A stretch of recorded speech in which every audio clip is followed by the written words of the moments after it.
his skiing sweater. Get that snow comes and go skiing.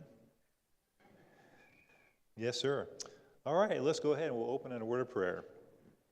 Heavenly Father, we do thank you for this morning. We thank you, Lord, for a warm and safe place so we can come and we can worship you, we can study your word. I thank you for the time that we have, Lord. I pray that as we open your word, that your Holy Spirit would again open our hearts and our understanding, that we might see something maybe we've not seen before, or maybe it's been a while. Either way, Lord, help us to grow in you because of the time we spend together today in the book of 1 Samuel. In Jesus' name, amen. So on Thursday, we had Adventure Club, and I got to talk to the kids. I got to teach that time, and I kind of bragged about this class a little bit. I mentioned, I've been studying the Bible for quite a long time, and I always learn stuff almost every day as I'm studying, but especially when I come to this class. I mentioned this class specifically. I always learn a few things from people here, just from their perspectives and from input and stuff like that, so I really appreciate that. Oh, and I also had a coded message for them to help me translate. I said it was a coded message from Mrs. Johnson, and so they translated it, and the message said, "He is a big stinker." So the kids loved that, especially when they thought that Mrs. Johnson now she could have written that, but in this case I just attributed it to her, but they got the biggest kick out of that. So today, before we look at 1 Samuel, let's just talk a little bit about the book of Ruth. We mentioned the book of Ruth is kind of a highlight in the time of the Judges because this occurred during the time of the Judges. We talked about it didn't start off very good. We see Naomi and Elimelech and their two sons move to Moab because of a famine. And we talked about the irony of that. The town they moved from is called Bethlehem, which means literally the house of bread. So the house of bread had a famine, and so they had to go to Moab. They went to sojourn, which means they didn't mean to stay there terribly long. They probably meant to stay there just long enough for the famine to end, but they wound up staying there actually for how long, do you remember? Actually 10 years. They had 10 years. And during that time, Elimelech died. Then it appears after that, or about that time, the two sons took wives in Moab. We talked about the transition that's occurring. They're starting to adapt into the Moab culture. We talked about their god, Chemosh, which we think is the same thing as Molech, which was a despicable god of Ammon. So they're becoming more like Moab, but then they die. And we see that Naomi hears that the Lord has visited Bethlehem with a harvest. She decides to go back, and her two daughters are going to go back with her.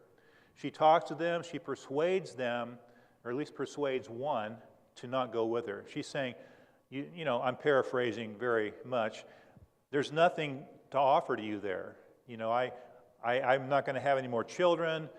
It would be better for you to stay in your own home, in your own culture, and get a husband there. We see that Orpah did agree, but then we saw that Ruth did not. And Ruth, in Ruth chapter 1, it gives just a beautiful thing. Where you go, I will go. Where you lodge, I will lodge. Your God will be my God. Your people, my people. And where you die, there I will be buried. She is completely faithful, and she's fully into living with Naomi. Naomi goes back. The townspeople hardly recognize her. That's kind of the way I take it from the way the verbiage is. Is this Naomi? And she said something to them. She said, "Don't call me Naomi, call me what? Mara," which means bitterness, right? We talked about the fact that she was obviously a little bit bitter. She probably was a little angry. We talked about, was it depression or what was it? We don't know for sure, but she recognized that she was a bitter person because of that. We see that Ruth then got permission from her mother-in-law to go out and do some gleaning, to glean into the fields, and gleaning was allowed in Leviticus. If you're a poor person, you could go into the field that's been already harvested, and you could pick up whatever's left over, and it's yours. Now, we also talked about the fact you're not going to get much, right? I mean, if you're lucky, you might get enough food for a day. And so she did this, and when she came back, she actually had 2/3 of a bushel, which raised suspicion in Naomi's mind. Who took notice of you? Normally you'd have a handful of grain. You've got 2/3 of a bushel. What happened? And she mentioned that Boaz, it was his field, and Naomi has a glimmer of hope for the first time. She sees that God hasn't forsaken them.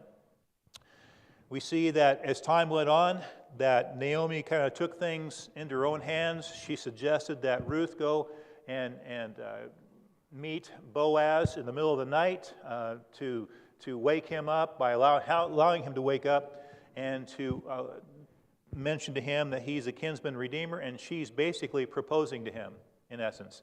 She responds affirmatively, and then we see that Boaz was a person of great faith. He was a man of open faith. He also did things right. He didn't do anything underhandedly. He didn't sneak around. He says, well, there is one relative closer than me, and I have to give him the opportunity. And so he does, and then the person that he talked to said, yes, I'll buy the field. And then Boaz, very strategic, oh, by the way, I'm paraphrasing again, by the way, I forgot to mention, when you buy the field, you get to have Ruth as your wife too. And it's like, whoa, whoa, whoa, whoa, you know, ancient timeout. He said, well, I can't do it then. And so he withdraws, and then Boaz marries Ruth. And, of course, we know that from Ruth came Obed, Jesse, and David. But also we talked about the fact that Naomi has new life, in essence, and she gets to raise a new life. And she sees that God didn't really forsake her after all. It's just a beautiful, beautiful, well-rounded story. Bill, see, you're so far back. How can I possibly see your hand up back there, right? Go ahead.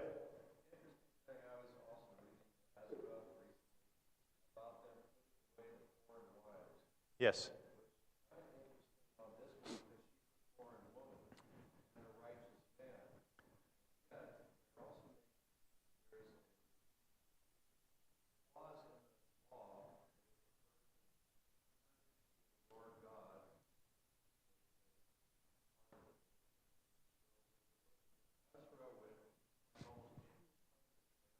Yes.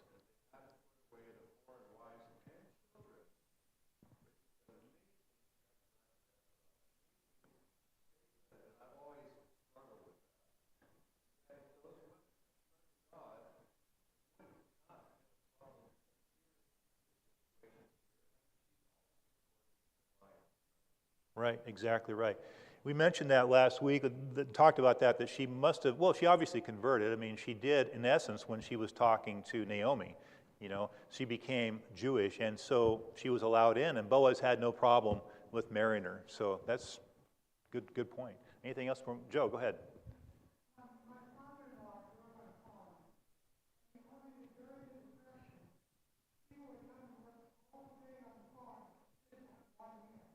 Wow, really? Wow. So during the Depression, people would work all day for one meal. That makes sense.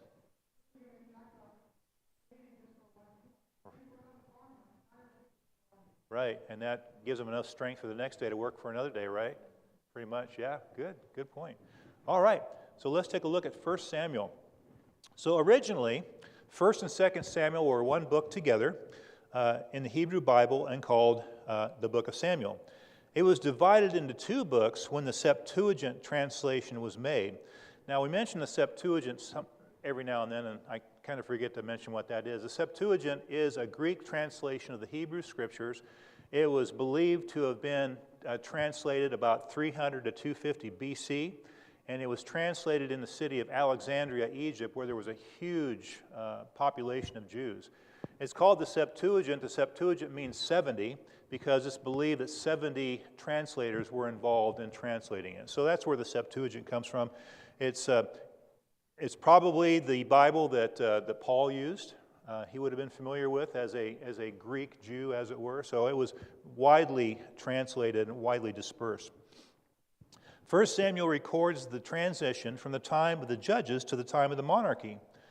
Also, Samuel himself is presented as the last judge, and he's the first major prophet since Moses. There's been prophets, but he's the first major one since Moses has been a prophet. Samuel also gets to anoint Israel's first two kings. The author, anonymous, no one knows who wrote the book of 1 Samuel. Some people say it was Samuel. Well, he could have written part of it till chapter, 25, where he died. I mean, obviously, his writing contribution would end at that point if he did, and somebody else obviously would have penned the rest of it. Other ideas include Nathan, Gad, a member of the company of prophets. So it's not completely sure, but it's recognized and has been recognized as part of the canon. The original book was probably completed after Solomon's death and before the deportation of Israel. So it probably was completed between 931 and 722 BC, right in that area there.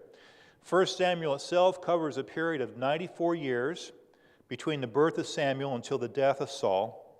And the setting is throughout Israel and a little bit in Philistia. Theme and purpose is to document the transition from Israel as a theocracy to Israel under a monarchy. Also to differentiate between a king after the people's heart and a king after God's own heart. Whereas Christ's seen, he's seen in Samuel as a prophet, priest, and king, because Samuel fulfilled those three categories. In David as a king and ancestor of the coming Messiah. Also in writing of psalms of praise, etc., that David participated in.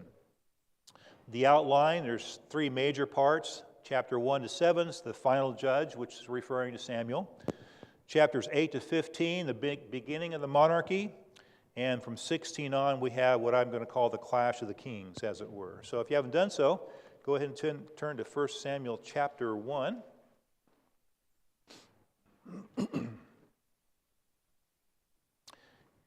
And I'll read verses 1 through 6. Now there was a certain man from Ramathaim Zophim, from the hill country of Ephraim, and his name was Elkanah, the son of Jeroham, the son of Elihu, the son of Tohu, the son of Zuph, an Ephraimite. He had two wives. The name of one was Hannah, and the name of the other was Peninnah. And Peninnah had children, but Hannah had no children. Now this man would go up from his city yearly to worship and to sacrifice to the Lord of hosts in Shiloh.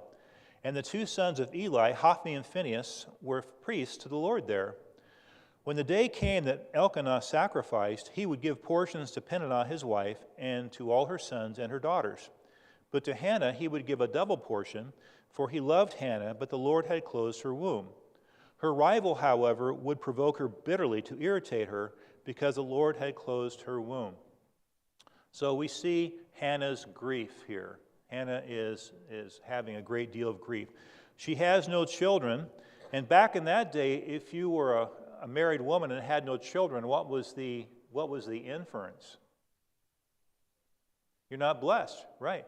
You aren't blessed. In fact, Elizabeth, Mary's cousin, when she became pregnant with John the Baptist, one of the lines of her words of praise is that the Lord has taken away my disgrace.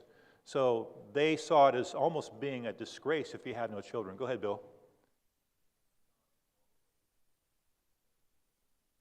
Not totally untrue today?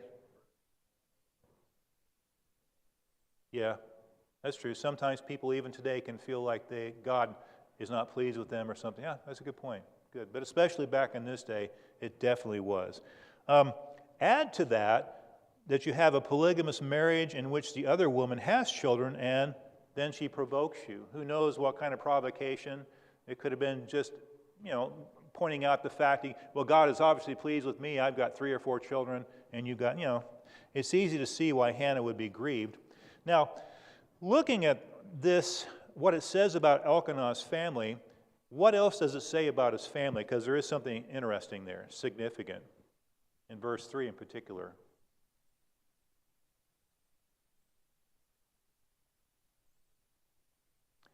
Would you say that Elkanah's family was a godly family? Yeah, I would. I mean, we don't know how godly, but we do see that they're making a trip at least once a year to go worship the true God. And they brought sacrifices too, because part of the sacrifice went to the sacrificer that he and his family would eat. So he went at least once a year. So at least once a year we see that he is definitely worshiping the Lord. So here again, we have another example from the time of the judges where there are people who are true worshipers of God that are still worshiping, even though the period itself was a period full of all sorts of bad stuff. We also saw that Elkanah favored Hannah by giving her a double portion. Also notice that Eli is the current high priest and judge in Israel, and his sons are serving. And we can see that this is getting toward the end of the 360-year period of Judges. So again, chapter 1, verse 10. She, Hannah, greatly distressed, prayed to the Lord and wept bitterly. She made a vow and said, O Lord of hosts, if you will indeed look on the affliction of your maidservant and remember me and not forget your maidservant, but will give your maidservant a son, then I will give him to the Lord all the days of his life, and a razor will never come to his head.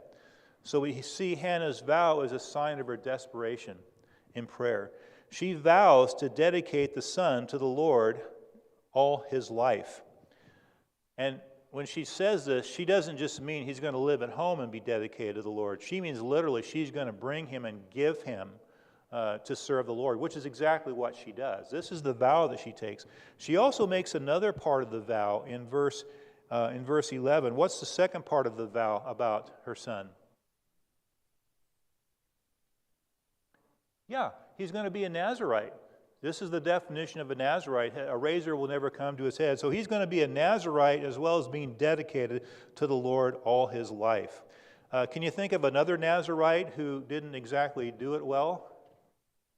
Yeah, exactly right. We talked about him a couple weeks ago, I think. Samson. But Samuel will do a much better job. So again, chapter 1, verse 19.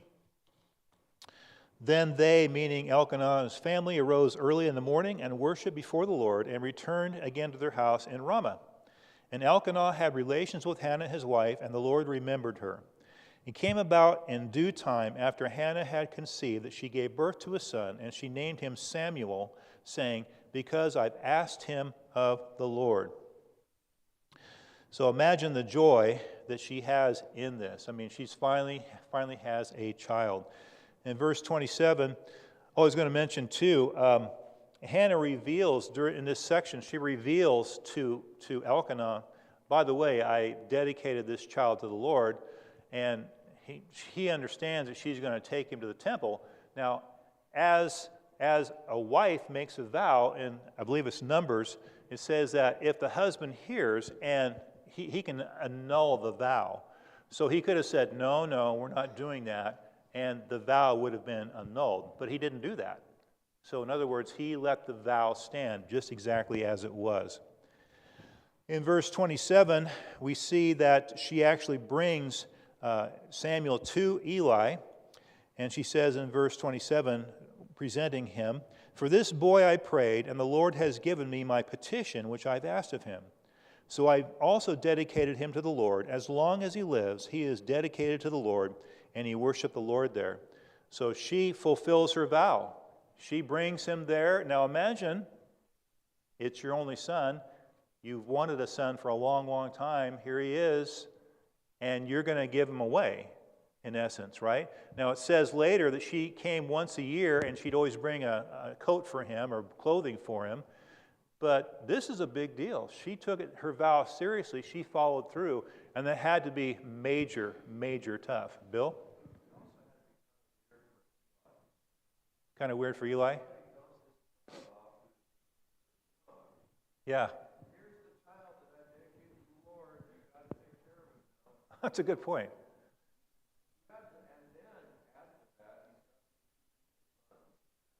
Yeah.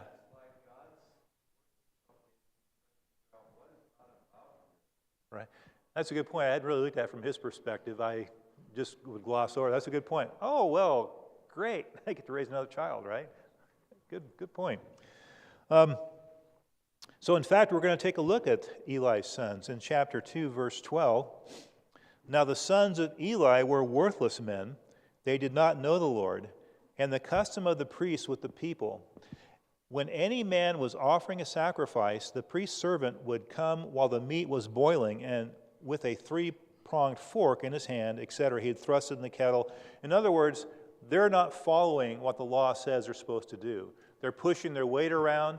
They did other immoral acts and things there at the temple. They were, in God's definition, worthless men.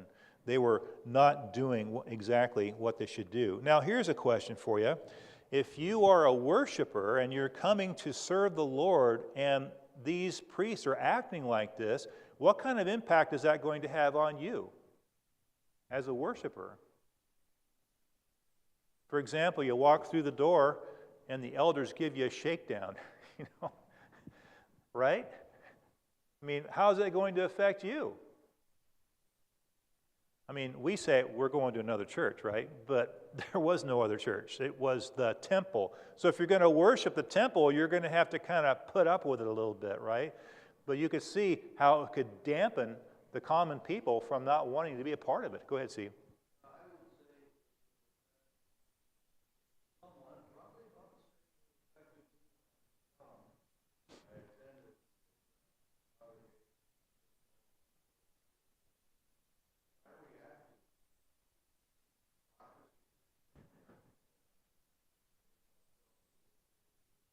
Oh,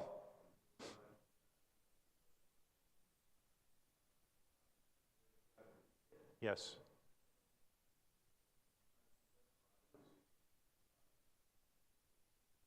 Good. Turning away from belief completely, perhaps. And that's ongoing. And it was even the situation during the time of Jesus. You remember? What did they have in the temple, part of the Gentiles, during the time of Jesus that was so difficult? Den of thieves. They had this huge circus, this huge menagerie, and it took up all the portion of the Gentile worship area. All right? Same thing. Turning people away, damaging their heart. 1 Samuel 3 begins with Samuel being called by God in the middle of the night. So we have Samuel, he's still young. In the middle of the night, God calls his name in chapter 3. Samuel, Samuel, he automatically thinks it's whom? Eli. Well, who else would be calling me in the middle of the night? So he runs over to Eli wherever he is. He says, here I am. And Eli is waking up. What? I didn't call you. Happened again. I didn't call you. Go lay back down. But then Eli says to himself, I wonder if it's the Lord. So next time, speak, Lord, for your servant hears. And he does. The Lord goes ahead and talks to him. In chapter 3, verse 10, we see God's message. Now remember, this is a little kid. I don't know how old, but I don't think he's very old yet. Oh, and I was going to say, it's the believability of these verses are really cool because I can picture in my head a kid doing this, a little kid, right? Running into the room, waking up, Dad, what did you want? I mean, it just seems so real, and it is real, of course. Dave. Now the boy Samuel was ministering to the Lord before Eli, and the word from the Lord was rare in those days. Visions were infrequent. Say again? Young men. Okay. Yeah, I don't know either, actually. But he wasn't terribly old, I don't think. Peggy? Could very well be. Yeah? Mark, did you have something? Okay. All right. So, speak, Lord, because your servant is hearing. And chapter 3, verse 10, this is the message. Then the Lord came and stood and called as at other times, Samuel, Samuel. And Samuel said, speak, for your servant's listening. The Lord said to Samuel, behold, I am about to do a thing in Israel, at which both ears of everyone who hears it will tingle. In that day I will carry out against Eli all that I have spoken concerning his house, from beginning to end. For I have told him that I am about to judge his house forever, for the iniquity which he knew, because his sons brought a curse on themselves, and he did not rebuke them. Therefore I have sworn to the house of Eli that the iniquity of Eli's house shall not be atoned for by sacrifice or offering forever. So, now Samuel's understandably reluctant to give this message to Eli. So the impression you get, it's in the morning, he's kind of busy, la da da da da, and then Eli calls him over, and he doesn't want to tell him, and so Samuel puts him under an oath. And so in verse, he tells him then what the message was. And then here's Eli's reaction in verse 18. So Samuel told Eli everything and hid nothing from him, and he said, it is the Lord, let him do what seems good to him. How does that reaction strike you? What does that make you think? Any thoughts? He's just resigned to it, okay? Anyone think of maybe a better reaction? Jen, go ahead.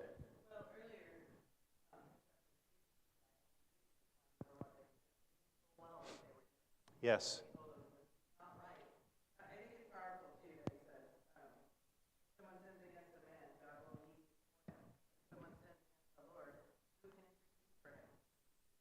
That's right. The only judge and forgiver is the one you've actually insulted.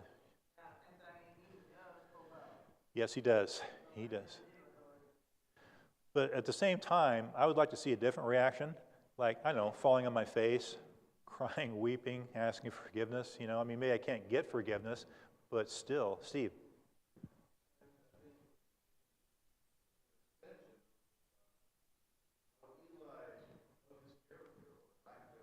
Okay. Okay. Okay.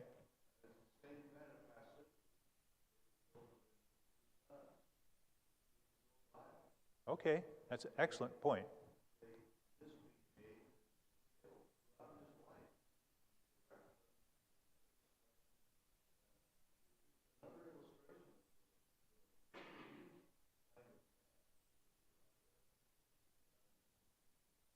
That's an excellent point.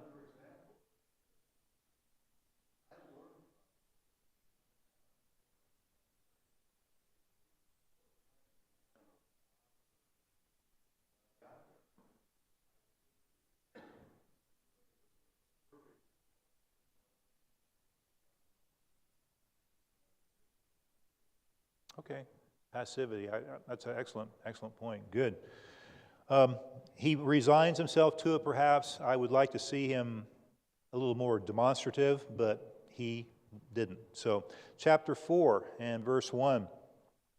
Thus the word of Samuel came to all Israel, and Samuel was recognized as a prophet. Now Israel went out to meet the Philistines in battle and camped beside Ebenezer, while the Philistines camped in Ephek. The Philistines drew up in battle array to meet Israel. When the battle spread, Israel was defeated before the Philistines, who killed about 4,000 men on the battlefield. When the people came into the camp, the elders of Israel said, "Why has the Lord defeated us today before the Philistines? Let us take to ourselves from Shiloh the ark of the covenant of the Lord, that it may come among us and deliver us from the power of our enemies." So the people sent to Shiloh, and from there they carried the ark of the covenant of the Lord of hosts, who sits above the cherubim, and the two sons of Eli, Hophni and Phinehas, were there with the ark of the covenant of the Lord. So we see the judgment's going to come to pass that was just spoken by Samuel. So we have this situation, the battle occurs, and they have this idea about bringing the ark in. How are they viewing the ark? What is their perspective of it, Peggy? It's a magic talisman. Yeah, it's a good luck charm, right? I mean, God would not let his ark fall into enemy hands. We know that would never happen. So you go ahead and bring it in. And another way to look at it, too, is they think they can manipulate God. Have you ever known anyone like that? Who thinks, don't laugh so loud, Peggy, who thinks that you can manipulate God and make him do things? I remember a relative of mine was talking to me about a sin that this person was about to commit. I'm trying to say, this is not a good idea at all. Don't do this. Well, God has to forgive me. That was the response. And yeah, but it doesn't have to be pleasant, right? I mean, I might forgive my kids for doing stupid stuff, but I want to make sure they remember not to do it again. You can't manipulate God. God is not manipulative, or not manipulable. Anyway, you know what I mean. So we see the result is the Israelites lost the battle. Eli and Hophni are killed. The ark is captured. The soldiers fled. Further, a soldier arrives in Shiloh and tells Eli the news, who then falls over and breaks his neck and dies. Phinehas' wife goes into labor and she gives birth and dies. This is quite a list of tragedies that occur, and all because Eli didn't do his job as far as leading and directing in the temple. The ark eventually makes its way back to Israel. I'm not going to go into that necessarily right now, but it does supernaturally, and Samuel becomes a judge in Israel. The Philistines are temporarily subdued under Samuel's leadership, and he became a circuit rider judge in the country. So he would ride from city to city, and he would exercise judgment and leadership as he went from city to city. All right, we're going to take a look now at the beginning of the monarchy. Any other thoughts or comments about Eli or whatnot before we move on? Okay. Chapter 8, verse 1. And it came about when Samuel was old that he appointed his sons judges over Israel. Now the names of the firstborn was Joel, and the name of the second was Abiah, and they were judging in Beersheba. His sons, however, did not walk in his ways, but turned aside after dishonest gain, and took bribes and perverted justice. Then all the elders of Israel gathered together and came to Samuel at Ramah. And they said to him, Behold, you have grown old, and your sons do not walk in your ways. Now appoint a king for us to judge us like all the nations. But the thing was displeasing in the sight of Samuel when they said, Give us a king to judge us. And Samuel prayed to the Lord. The Lord said to Samuel, Listen to the voice of the people in regard to all that they say to you, for they have not rejected you, but they've rejected me from being king over them. So we see that the theocracy is rejected. Samuel sought to extend his judgeship, leadership through his children, and what resulted with his children? What kind of people were they? Yeah, they were despicable as well. They took bribes, etc., for unjust gain. So the people couldn't trust them to render judgment. So now they're kind of at a crossroads, as it were. They can't allow him to continue with his sons. So what do we do? Also, it's interesting too that Eli's sons went astray, and we see that Samuel's sons went astray. So you ask yourself, did Samuel have the same type of parenting style that Eli had? We do tend to imitate those that were around when you're growing up, so we don't know. We don't know for sure. The result is the people demand a king. Now, were they ever supposed to have a king? Peggy? He was, yes. But was there ever to be a time? Well, until Jesus came? Yeah, you're right. In actuality, Moses told them they would eventually have a king. In Deuteronomy 17, he said that there is going to be a king in Israel. He didn't exactly say how or when this king would come about. Bill, go ahead.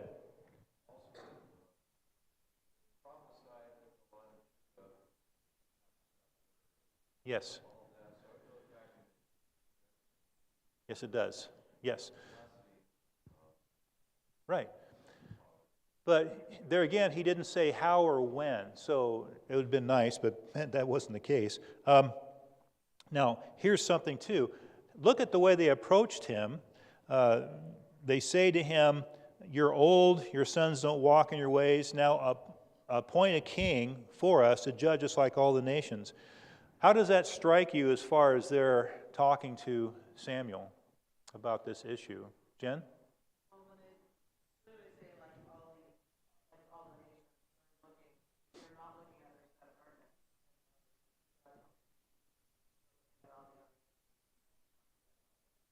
Good. They want to be like the other nations, right? Good. Other thoughts on that?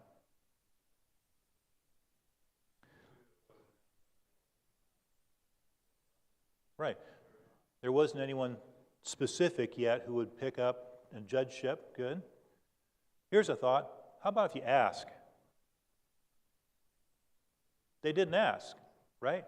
Now, some of us have young kids here yet, but many of us don't. Didn't you just love it when your kids told you what they're going to do? Hey, Dad, I'm going to do this and this and this. Whoa.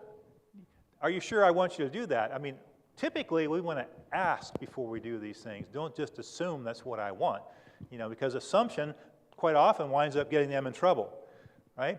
So here, you don't have the Israelites like, Samuel, there isn't anybody that's going to take your place. Well, how about if we ask the Lord if maybe now would be a good time to make a king? Asking might have been a better idea, and then maybe they would have got a better first choice. But they didn't. They demanded. There is such a thing as getting what you want with a curse, right? I mean, we want to get what we want with a blessing, not with a curse. How many of you, when you were younger, watched the show Twilight Zone? Haha.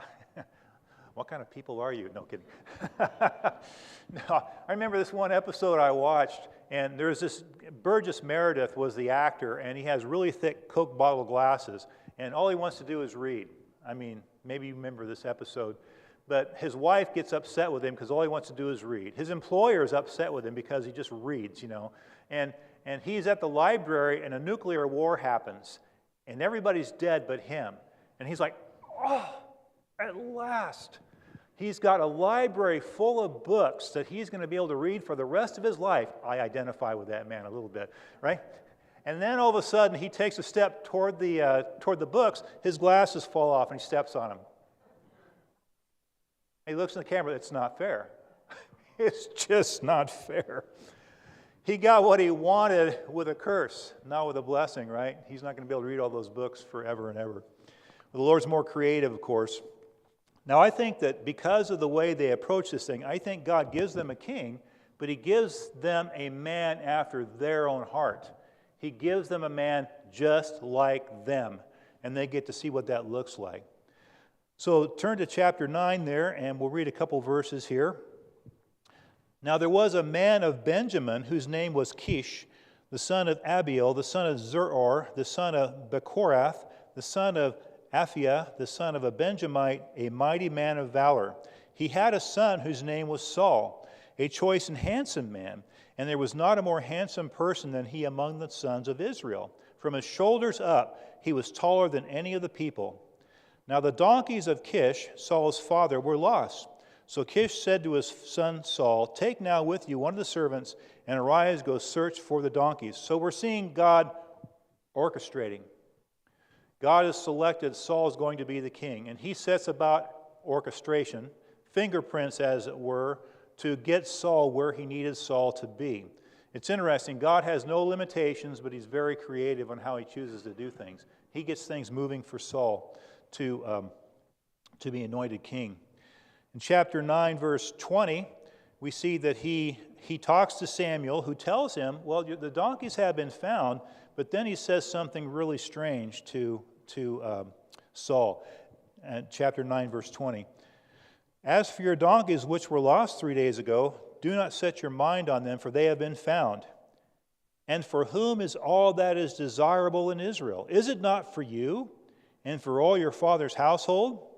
Saul replied, am I not a Benjamite, of the smallest of the tribes of Israel? And my family the least of all the families of the tribe of Benjamin? Why do you speak to me in this way? What do you see in Saul's response there? Peggy? Right. Initially, we see some humility. It's like, are you serious?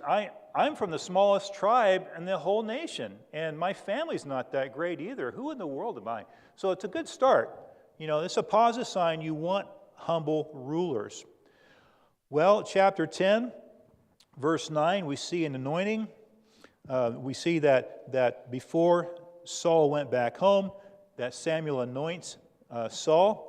And verse 9, then it happened when Saul turned his back to leave Samuel, God changed his heart, and all those signs that he talked about came true that day. There were some signs that were going to happen. So he turns around, he had a change of heart. The Spirit of God came within him, and he was a changed person. Now, not everybody thinks Saul was a believer. My lovely wife and I, we have this discussion frequently. Was he a believer or not? She doesn't think so. I think he was, but because there is a change of heart here, which happens to us when we come to know Jesus. But I could be wrong, We'll find out. She's shaking her head no. Anyway, and then later we see that Samuel calls together a meeting of everybody in order to announce to them that there's going to be a king. So again, chapter 10 and verse 22, they're trying to find where is Saul. Therefore they inquired further of the Lord, has the man come here yet? And the Lord said, behold, he's hiding himself by the baggage. Not a very good start, right? He's hiding himself from everybody. But there again, I see that as a positive thing. It's humility. I mean, imagine if you've got no experience and suddenly you're selected to be the king of a huge country. It could be very daunting. And he definitely was humiliated, or full of humbleness there. But in verse 27 there, but certain worthless men said, how can this one deliver us? And they despised Saul and did not bring him any present, but he kept silent. Have you ever noticed as well that the higher you go in your career or whatever, quite often the more enemies you might get or people who disagree with you? Why is that? Jealousy, yeah? Jealousy? The idea that you could do it better than this person could do it, and so, it's the sin nature, obviously. Not everybody feels that way, but yeah, sometimes your enemies will increase. Think about the president, whatever president's there. They always typically have some very distinct enemies, allies and enemies, because they're kind of at the pinnacle of that situation. Chapter 11 and verse 1 to 2. So basically, Saul goes back home. He goes back into farming. So we see God doing some more orchestration here. Chapter 11, verse 1. Now Nahash the Ammonite came up and besieged Jabesh-Gilead, and all the men of Jabesh said to Nahash, make a covenant with us, and we'll serve you. But Nahash the Ammonite said to them, I'll make it with you on this condition, that I will gouge out the right eye of every one of you, and thus I will make it a reproach on all Israel. So Jabesh-Gilead is besieged, and if you let them poke your right eyes out, they'll go ahead and let you live. So they send messages out, and in verse 6, Saul's coming in from the field. Remember, he went back to farming. In verse 6, then the Spirit of God came upon Saul mightily when he heard these words, and he became very angry.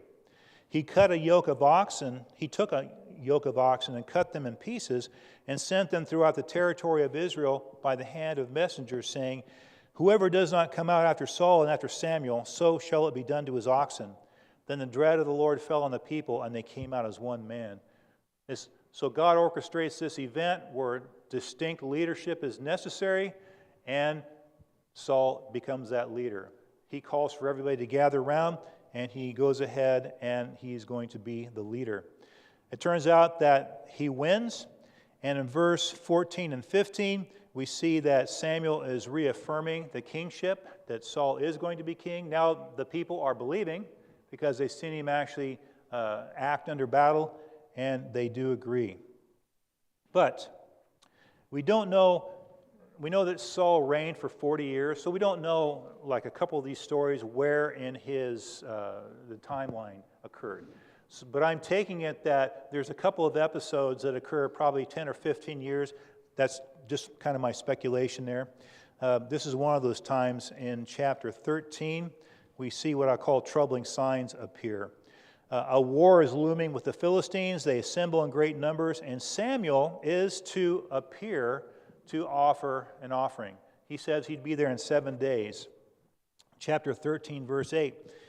Now Saul waited 7 days according to the appointed time set by Samuel, but Samuel did not come to Gilgal, and the people were scattering from him.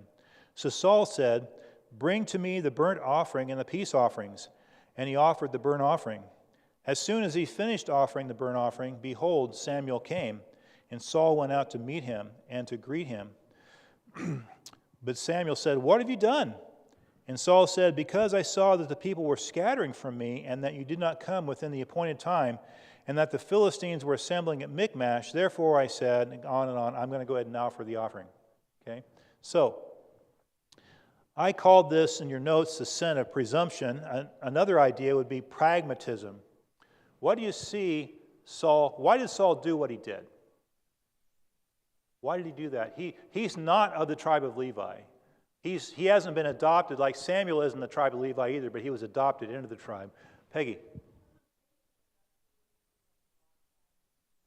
Right. He wasn't patient enough to wait for God. What else? What do you see with Saul here? He's a people pleaser? Okay. Taryn.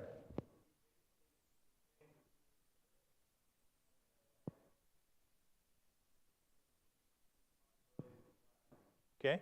He disdained the priestly position. Anyone else? Give it a go. Jen.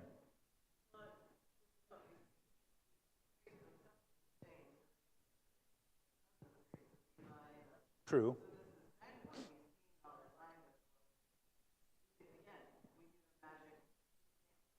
Okay. The magic dance. Yeah. Okay. No. Good. Yeah. Yeah, the ceremony. It doesn't matter who does it. It just needs to be done, right? Yeah. Right. What does the word pragmatism mean? What's that? Exactly. It means practical. Now, there's more to the meaning than that, but the base meaning is practical. Americans are considered to be among the most pragmatic people in the world. We really are. We're practical. We look for solutions to things, and then we implement solutions, usually pretty well compared to a lot of other people. However, is the pragmatic thing always the right thing? And the answer is no, especially in the church. In the church, we are subject to the same cultural pressure to be pragmatic. We are. You look at the COVID stuff that went on. There was a lot of pressure to do X, Y, Z, even for the churches, right? Be pragmatic, be practical. Come on, do this thing. But you have to draw the line between practicality and what God said. It made perfect sense to Saul to make that sacrifice. If I don't, I won't have God's blessing. So he does it, only to have Samuel show up with the embers still probably burning. What have you done? But it was a significant thing what he did. The result of that is in verse 13. It says, Samuel said to Saul, "You've acted foolishly. You've not kept the commandment of the Lord your God, which he commanded you. For now the Lord would have established your kingdom over Israel forever, but now your kingdom shall not endure. The Lord has sought out for himself a man after his own heart, and the Lord has appointed him ruler over the people, because you've not kept what the Lord commanded you." Wow. Now, does it seem like a big deal, what he did? I mean, it doesn't, to me, seem like a big deal, but to God it is a big deal. You know, leadership is supposed to be under a it's supposed to be very precise in obedience. Leadership is to be above reproach, as it were.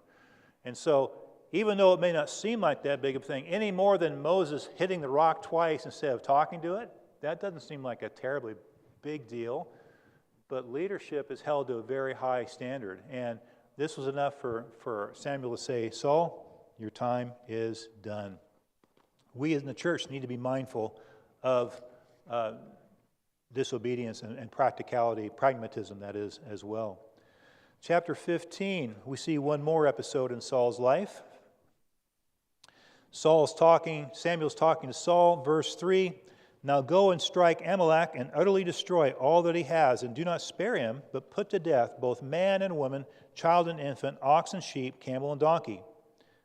Sound pretty good? Pretty precise? Yeah, pretty much. It doesn't leave much to the imagination. However, in verse 8, Saul captured Agag, the king of the Amalekites, alive, and utterly destroyed all the people with the edge of the sword. But Saul and the people spared Agag and the best of the sheep, the oxen, the fatlings, the lambs, and all that was good, and were not willing to destroy them utterly, but everything despised and worthless they utterly destroyed. So we see partial obedience again. We've talked about this in the past. Partial obedience.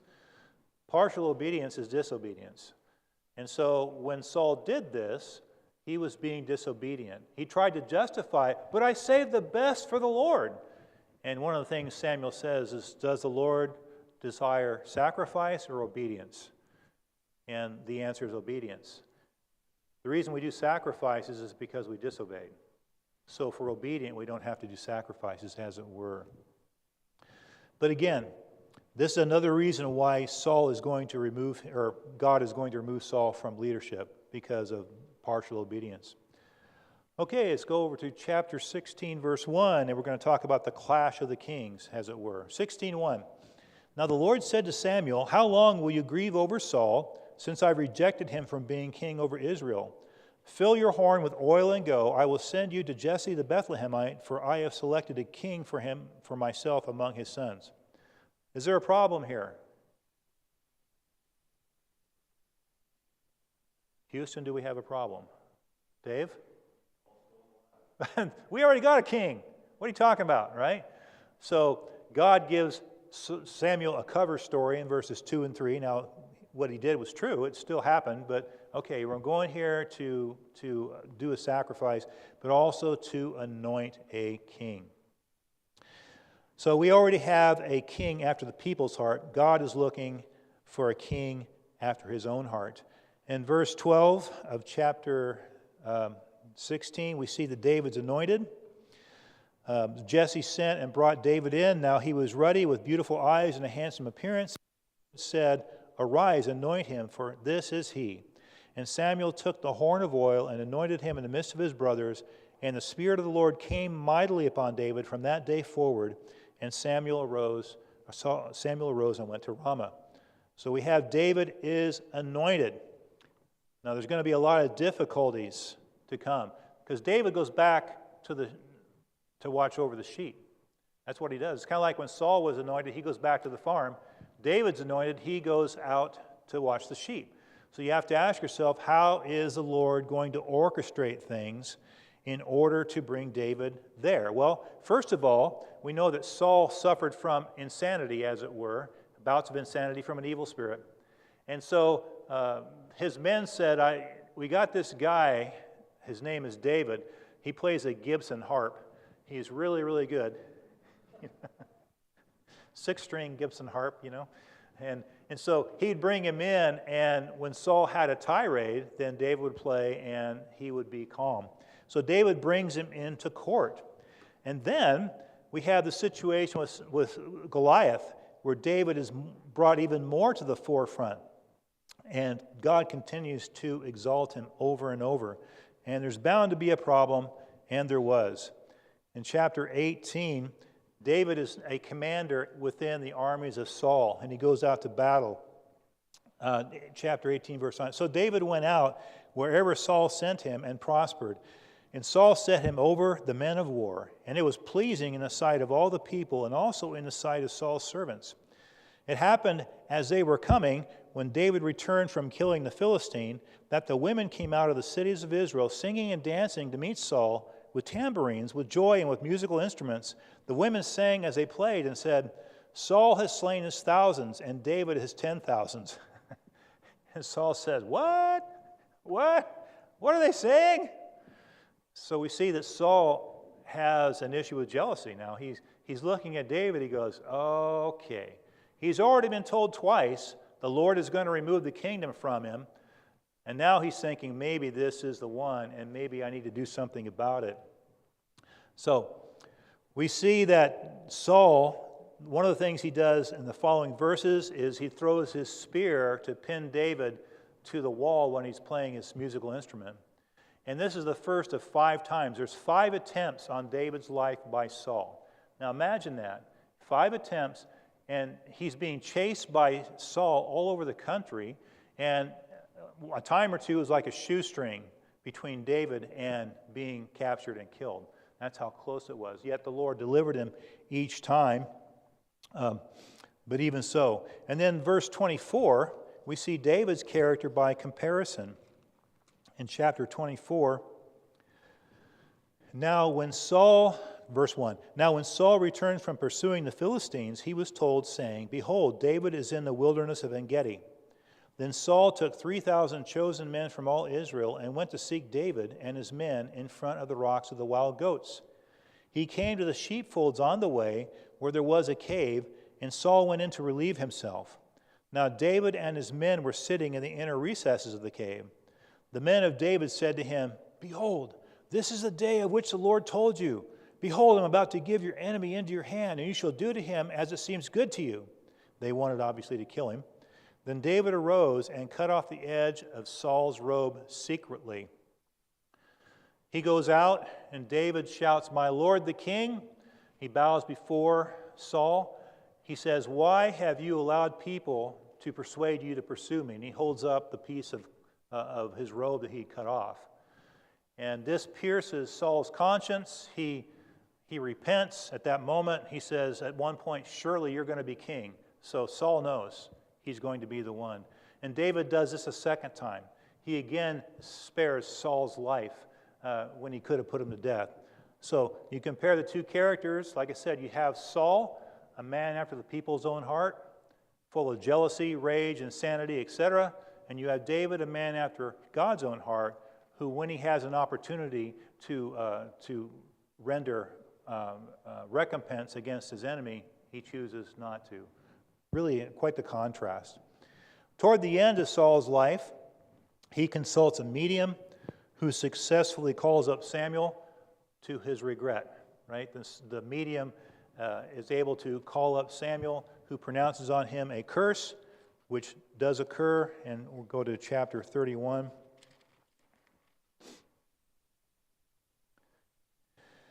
Now the Philistines were fighting against Israel, and the men of Israel fled from before the Philistines and fell slain on Mount Gilboa.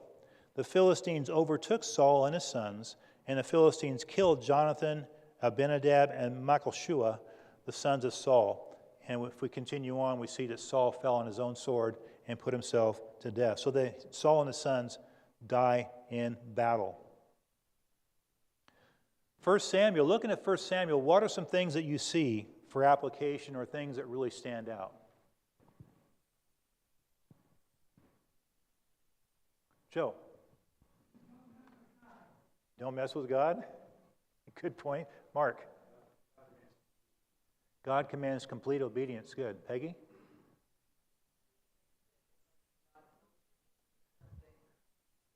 Right. Yeah.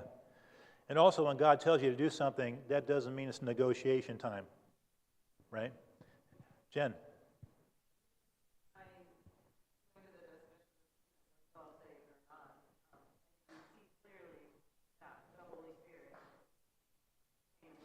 Yes, he did.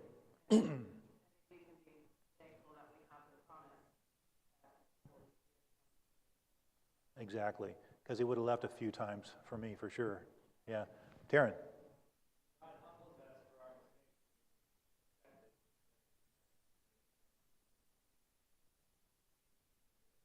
Right, except with what he does with grace. Good. Anyone else? Anything else? Bill?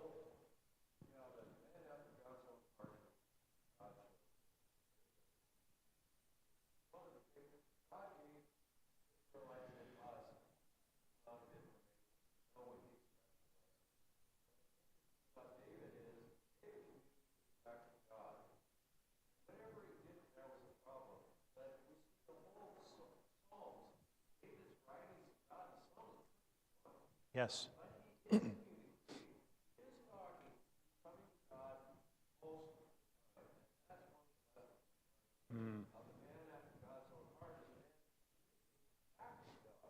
Good, good. I know that one of my daughters, Angela, and I have had a lot of discussions about that, about David being a man of God's own heart. And look at how blunt David is in some of the Psalms. You go, ooh, I don't think I feel comfortable talking to God that way, right? But David did. And as you know, God knows what your heart is anyway, so why not verbalize it? It's not like you're keeping it a secret from it. I wonder what Jeff really thinks, you know? No, be open and honest. Good. A couple other things I had relating to Hannah. God sees and hears us. Here was Hannah in really, really bad situation. I'm sure a lot of depression, feeling guilty and stuff. And God hears and sees her. And God also sees us and hears us if we're living in sin. He knows that too. And also, what Peggy mentioned, you can't manipulate God. You know, no, you don't manipulate God. You can't even say it. That's how serious it is, right? All right, let's go ahead and close in prayer. Lord, thank you for our time. Thank you for looking at a survey of 1 Samuel. Lord, thank you for your word. You've given us so much of your word, and we certainly, Father, we should pay attention to it and be obedient to the max when you tell us, Lord, what you have us to do and to be. Partial obedience is not obedience, and you want us to be obedient to you. You want us to honor you in all ways, Lord. Please help us to do that. Help us, Lord, to be humble before you at all stages of our life and not just at the beginning like Saul was. Be with us, Lord, as we go into the next service with Joseph and the worship team. Father, help hearts to be open through music to receive your word. I pray also for Pastor as he preaches, and may you use your word through him to make an impact upon our lives today. We thank you in Jesus' name. Amen.